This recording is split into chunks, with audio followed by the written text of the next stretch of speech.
Greetings, Mark Gurien here, publisher of the Conway Daily Sun. And today my guest is Nathaniel Gurian. Hey, Nathaniel, how are you doing? I'm great, thanks. Good. And Nathaniel, you live in Sandwich. You're a political activist. I think people who know you would know that most about you. But we're going to talk about cannabis today. And you're the founder of the New Hampshire Cannabis Party, which we can talk about later. But let's start. It's complicated stuff. And you've been educating me through emails and over the phone about this. So let's start at the very top. So I'm going to sensitize it for just a minute here. Last year, the House passed the cannabis bill, and obviously cannabis, except for medical cannabis, is not legal in New Hampshire. We're the only state around us that's not legal. That's right. Correct? Okay. So last year, the House passed the bill. It got to the Senate. It was killed. And it was killed largely in part from our own Senator Jeb Bradley, who's against cannabis legalization. And then after it was killed, Governor Chris Sununu came out and said, oh, yeah, I support it, sort of, if it's done this certain way, right, which would be run through the Liquor Commission. All right, so fast forward to this year, it passed the House again, and then, and it's kind of an interesting thing because it gets two sides of the political spectrum. It gets the Democrats, who apparently all smoked pot back when they were in college, and then you get the libertarian, the right on the libertarian side who support it. Now it gets to the Senate. This is only last week, and they fixed it, or they made a lot of changes. Right, it passed the Senate, and then take it from here. So this week, and Anita Burrows, who's the rep from Bartlett, wrote a column that was in the paper, and she's predicting that it's going to fail when it goes back to the House, right? So what's happening this week, and where is it right now? Well, the basic thing is it's taken quite a long time to try to understand what the governor's real motivation was. And when he said that he was for it as long as it was done the right way, it took quite a while to find out what that really was. And the right way to him is only if well-connected and well-heeled folks have access to the cannabis industry in New Hampshire exclusively, and excluding the people of New Hampshire and even the current existing alternative treatment centers, which are the medical marijuana guys. So as long as it's basically with, she called them well-heeled and well-connected. I prefer cronies and fat cats, but either way, it translates Right. into the same thing. Apparently, he's not interested in any really legitimate legalization program for the people of New Hampshire. But if it's going to benefit, this very, very tiny exclusive group, then he's for it. Okay, so there are two parts to this. One is you have to it has to be legalized for personal consumption. So that's part of the bill, right? Sort of. Sort of. I mean, it has to be because you can't. If you can buy it in the store, you got to be able to possess it. Well, interestingly enough, what they did was Jeb had introduced an additional amendment that passed that said that even though the bill legalized cannabis for personal use and consumption and possession, that was not going to become effective until January 26th. Okay, so there's the personal side, which there are a couple of details that are interesting about that. But the big thing that everybody's been reporting on is how it would be sold and distributed. And fundamentally, the one that you're talking about, the Fat Cat version, the Governor Sununu Fat Cat version, is called the franchise. What's the correct term? They call it the franchise model. Franchise model. Thank you. And that's where it would be limited to 15, basically stores in New Hampshire. That's right. Is that right? And one owner could own 3 of those. Up Well, to 3. no longer. That was now amended to where one owner could own one retail license, one cultivation license, and one manufacturing license, but they could not own more than one of each of those sectors. So that was actually modified to distribute this so that it was no longer just 5 individuals that could dominate the market. Now it can be dominated by 15. Okay, so you obviously have a pretty strong opinion about this. So this whole fat cat idea is that the franchise model is a fat cat model because it's limited to 15 stores, and then it spreads it out a little bit, as you just said. But you're saying it's a fat cat model because why? How is it automatically a fat cat model? Well, the only folks who are really going to qualify are guys who are very well financed and pretty well connected because there's so few of them. Also, the way they've structured the regulation, the commission has almost total control over the entire industry. And originally, there had been what they called a cannabis advisory board, which the bill that passed the House had 21 suggested members that represented a lot of stakeholders across the industry, both people who were opposed to or wanted limited cannabis, regulators on the state level, as well as a number of people across this spectrum of folks in the industry, as well as the public. So there'd be a lot of input as to how to really shape this, especially since the whole federal-state legal tension, because it's illegal federally and it might be legal, but the state results in a lot of moving parts, and you really needed to have a fair amount of input and flexibility to be able to navigate a program through this.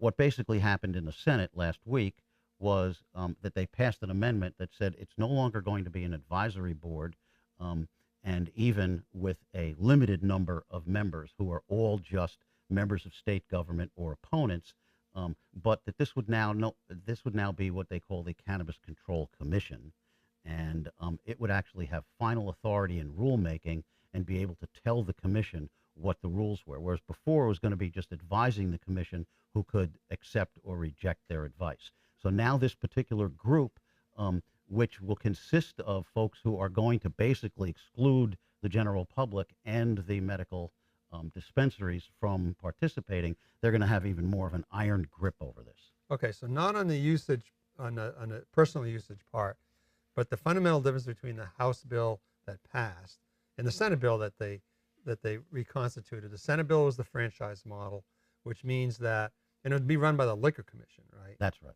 And so, and there's another whole set of issues with that because, if you get involved with the Liquor Commission, these are public employees, and it's still, cannabis is still not legal at the federal level, so they could get in trouble. Theoretically, there's trouble there. It certainly is an issue as to whether the state can compel state employees to break federal law as a condition of employment. I mean, and there's so many other problems with this also. Okay, so what was the House, if the Senate version was the franchise model, what was the House version? How were they going to set up basically stores to sell? What was that called? Well, they called it the agency stores. There is a small portion of the current Liquor Commission regulations or laws that says that in the event that it's appropriate to be able to sell liquor through the Liquor Commission in areas where it's not economically feasible to actually have a full-size liquor store, like, say, in Errol, they might take an existing grocery store or convenience store and give them an agency store license under which they are closely regulating how they do business, but nonetheless it's an independent business with basically a license from the Liquor Commission rather than a wholly owned Liquor Commission store. So it's not a franchise, it's a license with tight regulations. So we basically took that model and said, well, that gives the state of New Hampshire a very high level of control over how the product is marketed and advertised, and that it's done in a manner that's safe and so on.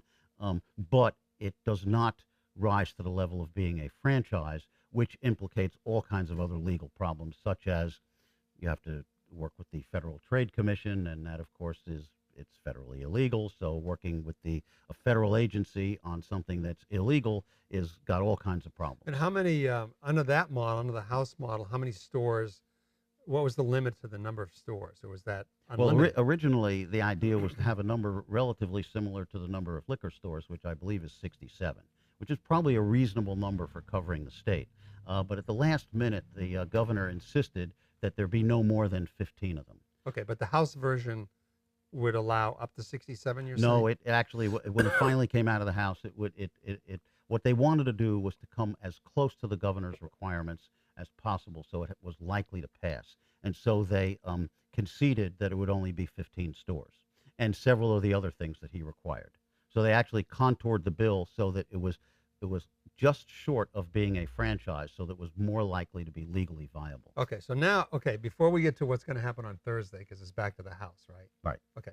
But on the personal side, and we just had a couple letters come in regarding this, is that the Senate bill, under the House bill, you could possess 4 ounces, but they cut it back to 2 ounces. That's correct. All right, so that's whatever, 2 ounces, 4 ounces. and you can't grow. You can't That's grow right. your own. And how would they, like, what's even the sense behind that? How is anybody ever going to enforce someone growing a couple of Well, now, interestingly cannabis enough, plants in the backyard? the bill that emerged from the Senate gives the Liquor Commission enforcement authority over home grow. So theoretically, they can have their enforcement officers busting people for growing pot at home. But doesn't it just seem, regardless of, I mean, if you don't support cannabis, you don't support it. So I mean, we certainly understand that. But if you do, how does it, like, what is even the logic of forbidding people from not having growing your own cannabis? Well, So it forces people to you buy in the you know, stores? I guess cynical folks could say that if people can grow their own, that would interfere with the monopoly of the fat cats. Okay, okay, so I that's mean, fair enough. that's a reasonable, as reasonable a supposition as any. And then the other thing that I thought was peculiar, which was just brought up by a letter, actually Dickie Tilton from Hawaii. I guess they have a lot of good cannabis, I'm guessing, out in Hawaii. But he said that, well, in a letter, it said that if you're it's illegal to be a stoned passenger in a car.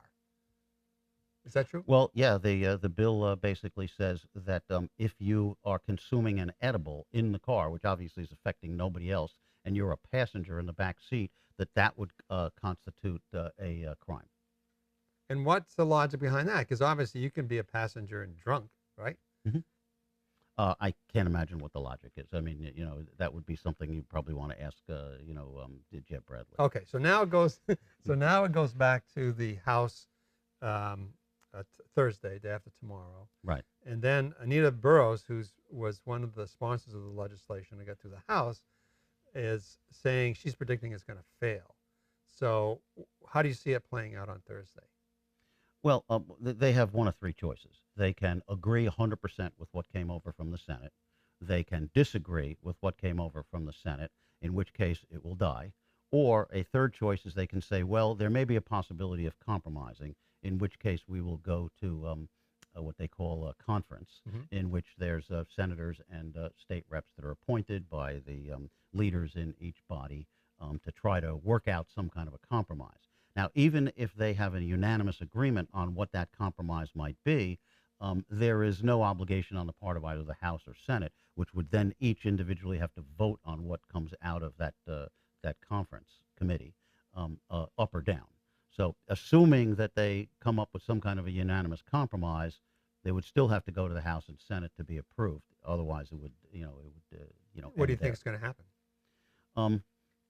Now because you've testified. I saw you. I mean, you've testified at the House. That's You're right. one of the experts. You're like you're a lobbyist, basically. I guess. Yeah. Okay.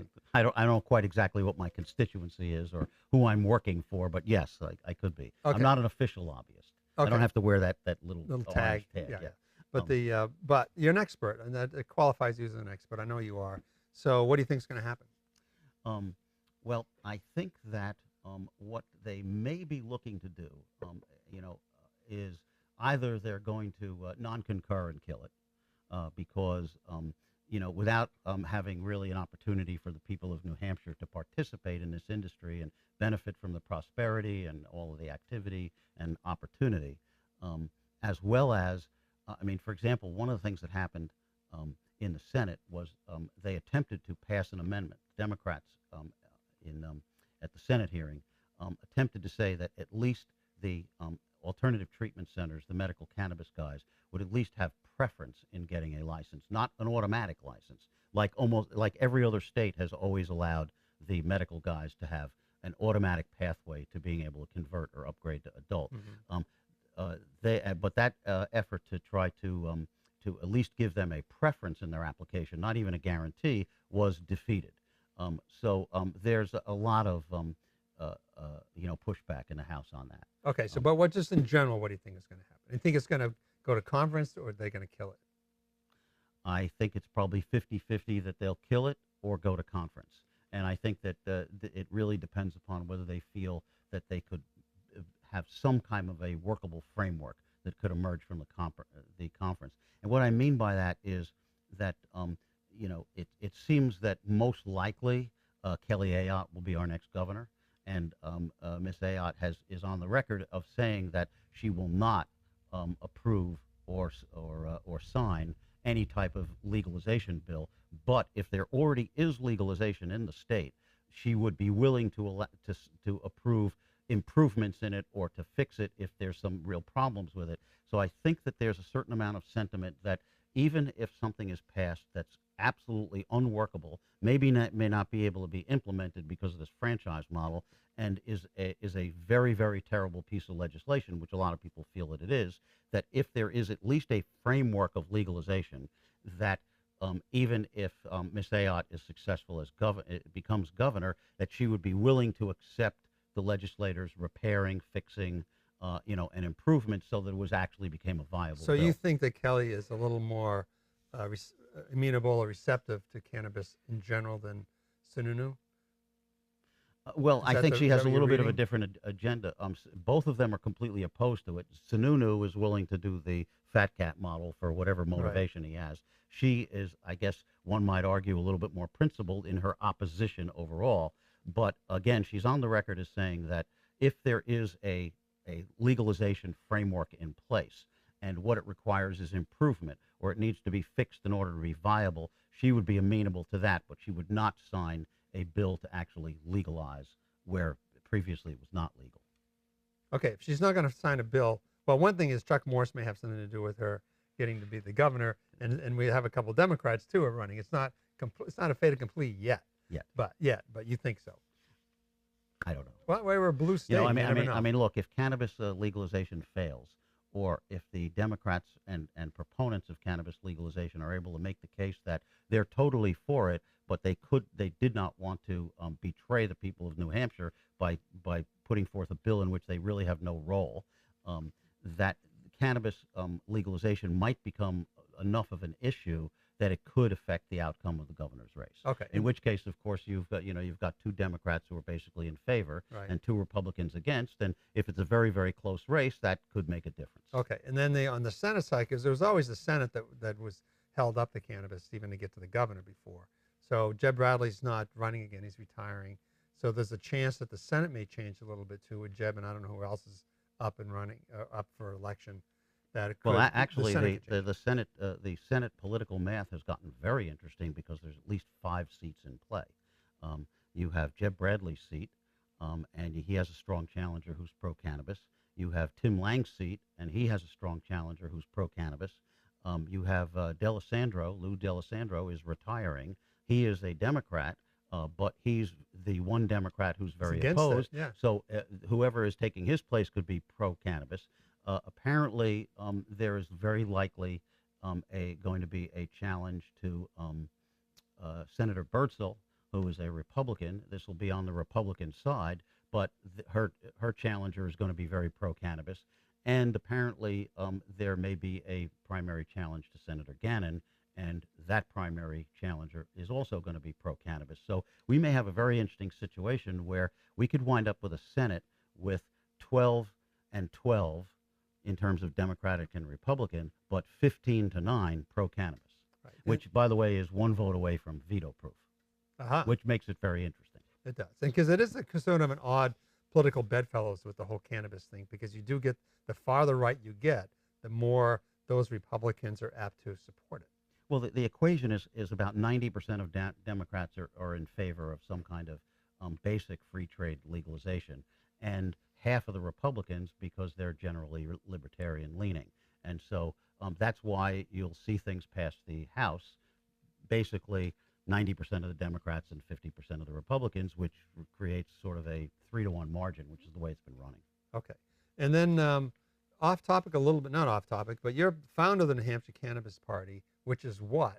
And why are you so interested in this cannabis? How did you grow some in the backyard, or were you a smuggler in your younger days? Well, not to completely date myself, but my first experience with cannabis was at the Woodstock Music Festival. Oh, gosh. So I kind of go back pretty far with it, and it's been kind of a pop cultural thing that my generation has grown up with.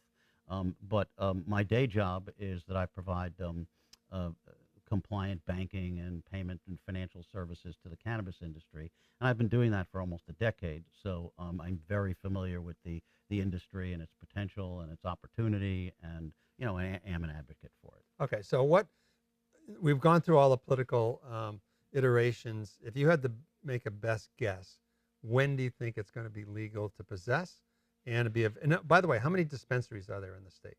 Right now, Yeah, medical dispensaries. there's One down, 7. 7. That's it. There's one down in Conway, right? Where are the rest of them? Well, there's one in Plymouth, one in Merrimack. Um, uh, I know Keene, I believe. Okay, so they're around. They're very Dover, I think, has one. Okay, so when do you think all this is going to happen, by hook or by crook? Well, basically, the earliest that we could have adult legalization, where you could go into a store, just show an ID, and buy pot, is probably 3 years. And I say that because if the current legislation passes, and assuming they get past the franchise legal hurdles and the RICO lawsuits and all the other things that are going to happen, they have prohibitions on things like out-of-state people advertising and having the franchisees lobbying, in Concord. These things are First Amendment issues. There could be lawsuits from all of this. But let's suppose that they manage to navigate through all of this. Probably the earliest that we're going to have adult stores would be somewhere in the neighborhood of 3 years from now.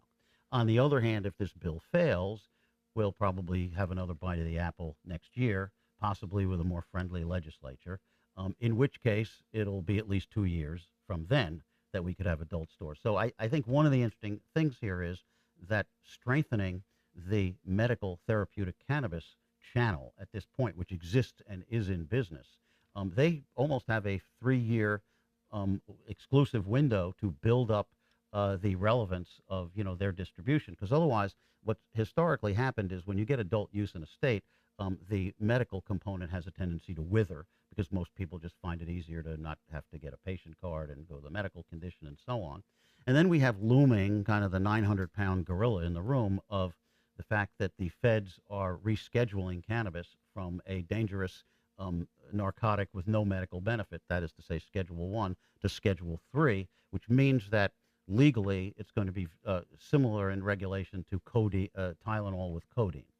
Okay, and at some point in time, and this might be a year and a half out or it could be 5 years out, but you're basically going to have another distribution channel of pharmacies dispensing it against physician prescriptions. And whether that's a year and a half out or whether it's 4 or 5 years out, there's regulatory issues and so on. The point is that you've got these two very powerful, pretty much unstoppable distribution channels, mainly adult use and pharmaceutical through the pharmacies. And if the therapeutic cannabis, the medical cannabis guys do not find some kind of a relevant and substantial market niche, then they're just going to get squeezed by both of those, and they have very little future. Their whole business model was to kind of soldier along, highly regulated, and restricted medical cannabis, and then hopefully be at the front of the line to get adult use licenses. I mean, that's basically been the business model throughout the United States. Trying to establish relevance in the purely medical cannabis market is going to be challenging, but they do have a 3-year opportunity here where they really are not going to have any competition and may be able to develop something. Because what you're saying is that if it goes to a Schedule 3, then like CVS could just dispense it like they do anything else, right? Well, what I don't have clarity on, I'm getting mixed signals on this, and I don't have any definitive information, is physicians can prescribe what is known as off-label prescriptions. And what that is typically considered to be is when they prescribe something that is FDA approved for a particular condition, but they prescribe it for something different. Now, they're allowed to do that. The question is, are pharmacies going to be allowed to dispense and physicians be able to prescribe a Schedule 3 pharmaceutical for which the FDA has not approved any particular use yet? And I don't know the answer to that. Okay. And then just so for general clarification, we have the dispensaries, right? And they tend to be more expensive because they're regulated and they're taxed, correct? But then in Freiburg, of course, there are 3 or 4 caregivers, correct? They're not dispensaries. There's 5 medical dispensaries in Freiburg, and then there are adult dispensaries in Bridgeton because there's town limitations there. Okay, but the dispensaries in Freiburg, is that a regular dispensary? Those aren't regular state-run dispensaries. Well, they're not state-run. They're run by individual guys. Are all dispensaries in Maine done that way? Yes. Okay, so nobody has a state-run model because it's illegal. well, the problem is it's not been tested and the idea of the state engaging in violating federal law is, uncharted territory, and nobody really wanted to tread there. Okay. So in general, I mean, California's had issues with, they got more illegal pot than they've ever had. Massachusetts has had some issues. Colorado, Don't forget New York. New York's got issues. Right. People say you walk down the street in New York, you smell pot all the time. Well, I mean, actually, more particularly, in a given 5 or 6 or 10 block area, you'll have one legal, state licensed dispensary and 50 illegal dispensaries selling it. Now they're making some effort to crack down on that, but it's really, closing the barn door after the horses are gone. So it's illegal. I mean, those illegal ones, and that would happen any place, right? I mean, once it's legal to possess, then it's really just a matter. In New York's case, it's a matter of just enforcement. That's right. I mean, you can't sell beer on CV Street here on North Conway, right? That's right. So in New York, you shouldn't be able to sell pot that's illegal too. And yet, when the pot first became legal in New York, I was living in New York City at the time. I mean, you would have guys setting up tables and stands and having roadside trucks parked on the corner, with the potmobile, okay, and there'd be a couple of officers standing there, and they weren't doing a thing about it. And why was that? I don't know. Well, maybe they felt that they didn't have a clear path to what exactly the law said in terms of enforcement. I mean, there was no clarity. Are they absolutely not allowed to do this? So that, and they've toughened up the laws somewhat, and they have a little bit more enforcement, and they proclaim proud headlines that they crack down and close 75 stores, but literally in New York City there's got to be 2,000 already. Okay. So we only have a minute left. If you had to design a perfect model, how would you do that to sell, to make it legalized and to sell? Well, I'd just allow people to open dispensaries that were safe and regulated, and had a modest but not suffocating tax structure. Which would be what? I mean, what do you think like 10%, 15%? 10% is reasonable. Okay. I mean, keep in mind that the 10% tax is something that became an early selling point. Well, part of the reason for doing this is because it could generate tax revenue. The fact of the matter is that it's a very, very broad business. There are many, many support industries that provide products and services to it. In and of itself, it's an industry that's already a multi-billion-dollar industry, 50 billion, 100 billion. It's only in the very beginning of it.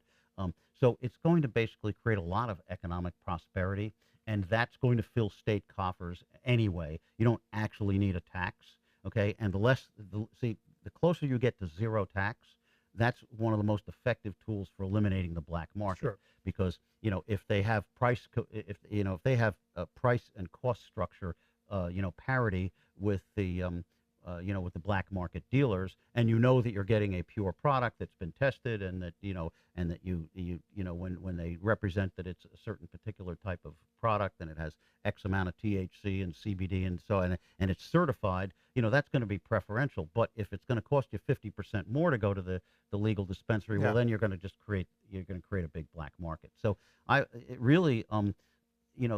government should have a light touch, make sure product safety, make sure there's a certain amount of uniformity, perhaps some advertising guidelines, but I would leave the industry alone to flourish. And that's basically the type of bills that have come out of the House. Okay, so we're basically out of time. One simple question. Does CBD products actually work? Apparently, yes. Okay. Nathaniel, we're going to leave it at that. Thank you very much for coming in, and good luck. My pleasure. Thanks. Okay.